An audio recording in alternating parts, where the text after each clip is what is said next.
गुलाम की परिभाषा ये होती है कि आप आर्थिक रूप से, सामाजिक रूप से, धार्मिक रूप से कितने आज़ाद थे। एक आज़ाद देश में भी लोग गुलाम हो सकते हैं। आज वो मुस्लिम के बोल रहे हैं कि धर्म के आधार पर मुस्लिम को ये नहीं होना चाहिए, उनको ये अधिकार नहीं होना चाहिए। नेक्स्ट स्टेप ओबीसी को रहेगा या SC ST को रहेगा कि उनको शक्तिहीन किया जाए, जैसे कि सामंती युग में था। खास करके कुर्मी, कोयरी, जादव की एकता बहुत ज़रूरी है। संगठित इसलिए नहीं होना चाहते हैं कि हम किसी का शोषण करें, हमको संगठित इसलिए होना है कि ये हमारे अस्तित्व का सवाल है।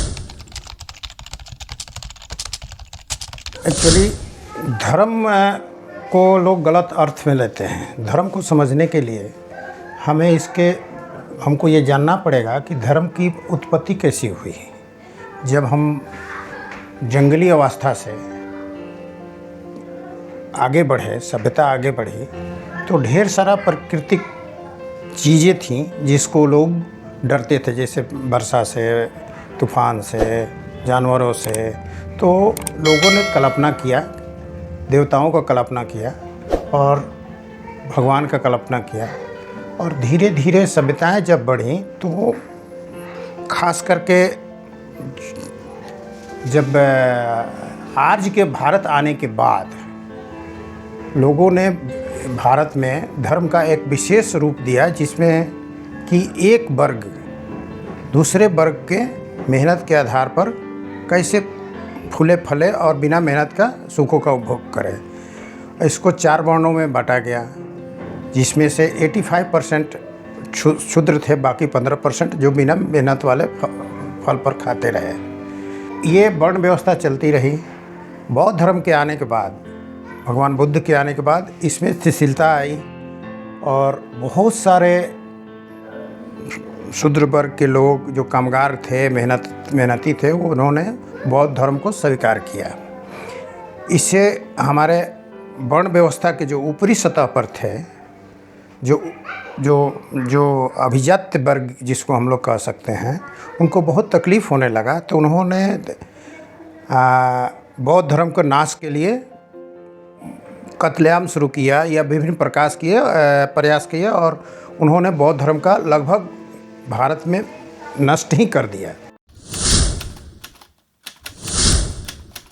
तो उसमें वर्ण व्यवस्था को न केवल कड़ाई से पालन किया गया, बल्कि शूद्रों को हजारों जातियों में बांट दिया गया। उनको शिक्षा से, धन से, सामाजिक अधिकार से वंचित कर दिया गया। और यह सब कुछ 2 तरह से किया गया। एक तो उनकी बौद्धिक क्षमता ख़त्म करी गई, क्योंकि शिक्षा नहीं रहने से बौद्धिक क्षमता ख़त्म हो जाती है, और दूसरे हथियार के बल पर भी किया गया। उन्होंने परिकल्पना के आधार पर वर्ण व्यवस्था को या जाति प्रथा को अस्थायी बनाने का प्रयास किया कि ये जो किसी खास जाति में जो जन्म होता है वो पूर्व के कर्मों का फल के अनुसार होता है, और यदि इस जाति व्यवस्था से निकलना है तो आपको अच्छे काम करना है। अच्छे कर्म का मतलब उनका था कि दान पुण्य कीजिए और यज्ञ कीजिए, इस तरह के काम कीजिए कि अभिजात्य वर्ग को फ़ायदा हो। और इससे स्वर्ग नरक को जोड़ा गया कि ऐसा करने से स्वर्ग मिलेगा, जबकि स्वर्ग नरक ऐसा कुछ चीज़ में है ही नहीं। ऐसा करते करते जब सामंतवाद के लास्ट में जब मुस्लिमों का आक्रमण हुआ, छोटे छोटे राजाओं का शासन था, और वो मिलकर आपस में नहीं लड़ सकते थे, क्योंकि उनका अपना अपना स्वार्थ था, और आम पब्लिक भी उनके विरुद्ध लड़ने नहीं गई, क्योंकि उसको तो कोई अंतर ही नहीं पड़ता था। चाहे शासक ब्राह्मण हो या क्षत्रिय हो या मुस्लिम हो, उनको तो वही काम करना है, खेती करना है, गुलामी करना है। और खेती भी वो खेत के जोतदार नहीं थे, वो खेत के गुलाम थे। उनको राजा के तरफ से वो भूमिखंड मिलता था जिस पर खेती करने का उनका अधिकार दिया हुआ था, और कभी भी उसको ले सकता था। वो उसके बदले में टैक्स देते थे, तो उनका खेत पर भी अधिकार नहीं था। तो उसको क्या अंतर पड़ता है कि चाहे वो हमारा राजा क्षत्रिय हो, कोई सोकल हिंदू हो या मुस्लिम हो, तो फलतः देश गुलाम हुआ। उसके पहले भी वो गुलाम थे। गुलाम की परिभाषा ये होती है कि आप आर्थिक रूप से, सामाजिक रूप से, धार्मिक रूप से कितने आज़ाद थे। तो सामंती युग में आम पब्लिक भी गुलाम ही थी। एक आज़ाद देश में भी लोग गुलाम हो सकते हैं। गुलामी की परिभाषा केवल हम लोग चौहद्दी पर किसी दूसरे देश के अधिकार से नहीं होता है। अपने देश के लोग भी चौहद्दी पर अधिकार करके देश के लोगों को गुलाम बना सकते हैं। जैसे बहुत सारा एग्जाम्पल है, जैसे मान लीजिए रसिया है, तो क्रांति के पहले तो वो वहाँ के 80% लोग गुलाम ही थे, कामगार थे, तो आज़ाद देश में गुलाम थे। उसी तरह हम लोग भी सामंती युग में भारत देश बाहरी आक्रमणकर्ताओं के चंगुल में नहीं था, फिर भी आम जनता गुलाम थी। उनको कोई अधिकार नहीं था, सामाजिक अधिकार, आर्थिक अधिकार, व्यवसाय करने का अधिकार, पढ़ने का अधिकार। तो ये तो गुलामी के प्रथम लक्षण हैं। हाँ, ये गुलामी का प्रथम लक्षण है। धर्म इस गुलामी को बरकरार रखे हुए था किताबों के जरिए, अपने ग्रंथों के जरिए, कि सो दैट कि धार्मिक अवस्था पर जो समाज का विभाजन हुआ है उनको फायदा था। और आज भी वही स्थिति है। आज भी यदि हम धर्म के आधार पर भारत में सो कॉल्ड हिंदू राज्य की स्थापना करें, हिंदू राष्ट्र की स्थापना करें, तो फिर वही का वही रहेगा। जो धार्मिक रूप से अभिजात वर्ग है उसी को फ़ायदा होगा। आज जो पढ़ने का, हम शिक्षा का अधिकार है, अर्थ का अधिकार है, सामाजिक समानता का अधिकार है अपने संविधान के द्वारा, ये सभी समाप्त हो जाएंगे। आज वो शूद्र और दलित वर्ग को जो थोड़ा बहुत आगे बढ़ा है वो फिर पीछे की तरफ चला जाएगा। आज वो मुस्लिम के बोल रहे हैं कि धर्म के आधार पर मुस्लिम को ये नहीं होना चाहिए, उनको ये अधिकार नहीं होना चाहिए।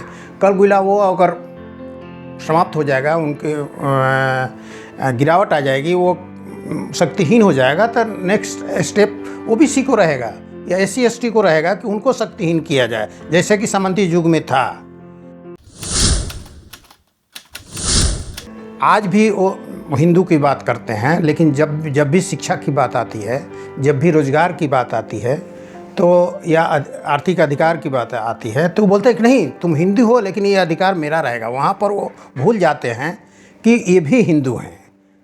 दूसरी बात है कि इसको परंपरागत बनाने के लिए उन्होंने शादी व्यवस्था को ऐसा बनाया कि एक ही जात में शादी करेगा। सेम कास्ट में शादी होने से सब OBC की जातियाँ और शूद्र की जातियाँ आपस में संगठित नहीं हो पाई, और आज भी वही हाल है।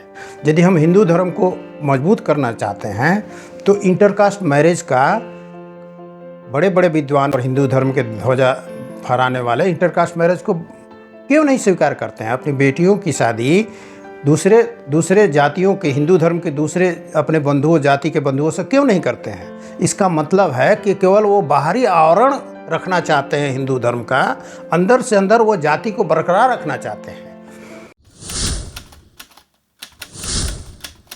हमारे पिछड़े वर्ग के जो शिक्षित वर्ग है वो झांसे में इसलिए आते हैं कि इसमें से कुछ लोग संपन्न हैं। जो संपन्न हैं वो समझते हैं कि मैं ब्राह्मण या राजपूत के इक्विवेलेंट हूँ, और आज़ादी के बाद से आर्थिक मामलों में और शैक्षिक मामलों में कुछ उनके बराबर हुए हैं। लेकिन सामाजिक स्तर पर देखा जाए तो आज भी कितना भी धन रहते हुए भी, कितना भी शिक्षित रहते हुए भी, उनको सामाजिक अस्तित्व वो नहीं है जो ब्राह्मणों का या क्षत्रिय का है। वो भूल जाते हैं कि कितना भी मैं शिक्षित रहूँगा, कितना भी धन दौलत रहूँगा, समाज में हमारी वही स्थिति रहेगी जो आज से पहले की है। क्योंकि सामाजिक स्ट्रेंथ समाज से बनता है, किसी एक से नहीं बनता है। आप शिक्षित हो सकते हैं, आप धनी हो सकते हैं, लेकिन सामाजिक मान्यता तो समाज देता है। तो आपके समाज में वो हैसियत नहीं रहेगी जो एक गरीब ब्राह्मण का या शिक्षित ब्राह्मण का है या रहेगा, क्योंकि सामाजिक मान्यता इंडिविजुअल लेवल पर हो ही नहीं सकता है। हाँ, एक्सेप्शन की बात मैं नहीं करता हूँ। तो वो लोग सोचते हैं कि हम तो पढ़ लिख गए, शिक्षित हो गए, अब हमको उन भाइयों से क्या मतलब है। लेकिन वो पढ़े लिखे जो शिक्षित है केवल प्रोफेशनल या आज की जो शिक्षा उसी मामले में शिक्षित हैं। जो एक्चुअल बौद्धिक शिक्षा होनी चाहिए वो शिक्षित, उस रूप में वो शिक्षित नहीं रहते हैं। आज के युग में हमारे शिक्षित वर्ग और जो संपन्न वर्ग के OBC लोग हैं उनको यह कर्तव्य है कि समाज का मार्गदर्शन करें, उनका नेतृत्व करें, क्योंकि उनमें क्षमता है, वो कर सकते हैं, वो आर्थिक रूप से मजबूत हैं, शिक्षित रूप से भी हैं। और उन भाइयों को जिनको पढ़ने का मौका नहीं मिला, जिनको धन कमाने का मौका, संसाधन नहीं है, मजदूरी करते हैं, खेती करते हैं, पशु चराते हैं या पशुपालन करते हैं, उनको लीड करना चाहिए और इसके बिना कोई चारा नहीं है। और उनको सामाजिक रूप से संगठित करना है। और सभी पिछड़े वर्ग, खास करके कुर्मी, कोयरी, जादव की एकता बहुत ज़रूरी है। अन्यथा इस एकता के साथ साथ हम अपने दलित भाइयों को, आदिवासियों भाइयों को जोड़ें तो हमारा स्ट्रेंथ मजबूत हो जाएगा। हम संगठित इसलिए नहीं होना चाहते हैं कि हम किसी का शोषण करें। हमको संगठित इसलिए होना है कि ये हमारे अस्तित्व का सवाल है, हमारे भावी पीढ़ियों के लिए शिक्षा, स्वास्थ्य, रोजगार का सवाल है।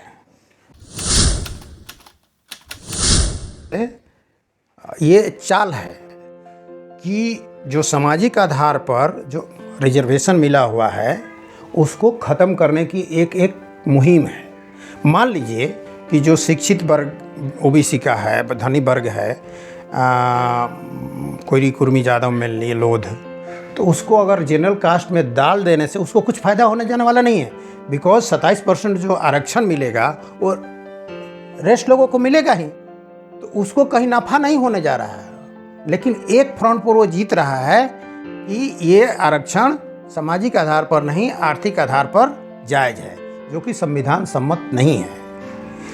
कितना भी हम आर्थिक संपन्न हो जाएं, सामाजिक पिछड़ापन एक पीढ़ी में ख़त्म हो ही नहीं सकता है। तो सामाजिक जो सीढ़ी पर चढ़ने की ये जो क्रम है वो एक पीढ़ी से हो ही नहीं सकता है। मान लीजिए हो सकता है कि हम आर्थिक रूप से मजबूत हों, हम शैक्षणिक रूप से मजबूत हों, लेकिन हमारे कीथ एंड कीन जो भाई बंधु हैं, हमारी बहनें हैं, हमारी बुआ हैं, हमारे जीजा जी हैं, वो तो उसी ग्रुप में आते हैं। हमको उन्हीं लोग के बीच बैठना है, तो हमारे सामाजिक स्तर कैसे बदल जाएगा? ये संभव नहीं है। हाँ, जात पात कहाँ ख़त्म हो गया है? जो ऐसा बोलते हैं वो अपनी बेटी को शादी क्या किसी दूसरे कास्ट में अरेंज मैरिज किए हैं? लव मैरिज की बात मैं नहीं कर रहा। लव मैरिज तो किसी कास्ट तो किसी से हो जाता है, दैट इज़ संविधान के अनुसार मान्यता प्राप्त है तो हो ही जाता है। लेकिन अरेंज मैरिज अगर दूसरे कास्ट में होने लगे, जो एक लड़का लड़की योग्य हो और कास्ट माने नहीं रहेगा और अरेंज मैरिज होने लगे, यदि वो, तब मानूंगा कि कास्ट ख़त्म हो गया। आज भी आप देखिए, कास्ट जो सो कॉल इंटेलेक्चुअल, ब्राह्मणवाद के जो सो कॉल इंटेलेक्चुअल हैं, वो बाहर से दिखावा करते हैं कि हम कास्ट को नहीं मानते हैं, लेकिन अपने बेटा बेटी की शादी अपने ही कास्ट में करते हैं। वहाँ उनका जातिवाद, जाति विहीन समाज का सारा थ्योरी फेल हो जाता है। जब किसी को प्रोफेसर बनाना रहता है तो फिर सामने आ जाता है कि हम अपने ही आदमी को प्रोफेसर बनाएंगे। जब वीसी बनाना रहता है तो अपने ही आदमी को बोलते हैं कि हम अपने ही आदमी को वीसी बनाएंगे। जब आपको पता है 212 पब्लिक सेक्टर है इंडिया में, 212 में हर एक में 4 डायरेक्टर है। कितना डायरेक्टर हो गए? लगभग 1000 डायरेक्टर में आप दिया लेकर ढूंढिएगा तो 10-20 भी ओबीसी SC/ST का डायरेक्टर और CMD नहीं है, जबकि इसका मेरिट से कोई संबंध नहीं होता है। इसका कैबिनेट कमेटी सिलेक्शन होता है। इसमें क्या बुद्धि लगाया है? ऐसा कांग्रेस ने भी किया है। एक उन्होंने बनाया है पब्लिक सेक्टर डायरेक्टर और CMD को सिलेक्शन के लिए PSEB बनाया है। माने वो दिल्ली में जाएगा, वो नाम शॉर्टलिस्ट करेगा और उसमें से चुनाव करेगा। लेकिन ये केवल दिखावैपन है। वहाँ उसी को बुलाया जाएगा। ये आप भी अप्लाई कर दीजिए तो आपको बुलाया जाएगा, आपका नाम ही नहीं सेलेक्ट होगा, क्योंकि सेलेक्ट करने वाला उसी का आदमी है जो पॉलिटिकल आदमी है। और अगर बाय चांस सेलेक्ट भी हो गए तो फिर आपका बैकग्राउंड का जांच किया जाता है। बैकग्राउंड में IB और CBI के थ्रू जांच होता है। उसमें एक नुक्सा लगा देगा, कैबिनेट कमेटी आपको रिजेक्ट कर देगी सिलेक्शन होते हुए भी। तो मेरिट होते हुए भी आप डायरेक्टर और सीएमडी किसी पब्लिक सेक्टर का नहीं बन सकते हैं। इसी तरह आईएएस में होता है, जॉइंट सेक्रेटरी एंड एबव आप मेरिट से नहीं बन सकते हैं, आपका पैनल बनता है। पैनल में सिलेक्शन कमेटी, वो फिर कैबिनेट कमेटी आ जाती है, वहाँ आप मेरिट में रहते हुए आपका सिलेक्शन वो नहीं करेगा, वो अपने आदमी को जॉइंट सेक्रेटरी बनाएगा। जब जॉइंट सेक्रेटरी नहीं बनिएगा तो एडिशनल सेक्रेटरी नहीं बनिएगा, एडिशनल सेक्रेटरी नहीं बनिएगा तो सेक्रेटरी नहीं बनिएगा। ऊपर आने का एक ही तरीका है कि जो भी हमारे शिक्षित वर्ग के लोग हैं वो ये नहीं समझें कि हम शिक्षित हो गए तो हमको समाज से मतलब नहीं है, हमारे बाल बच्चा पढ़े बाकी सबसे मतलब नहीं रखें। उनकी जिम्मेवारियाँ बढ़ जाती है क्योंकि वो आर्थिक रूप से उतना विपन्न नहीं है, उनको रोजी रोटी की समस्या है। They should give their a part of energy to society, they should pay back to the society.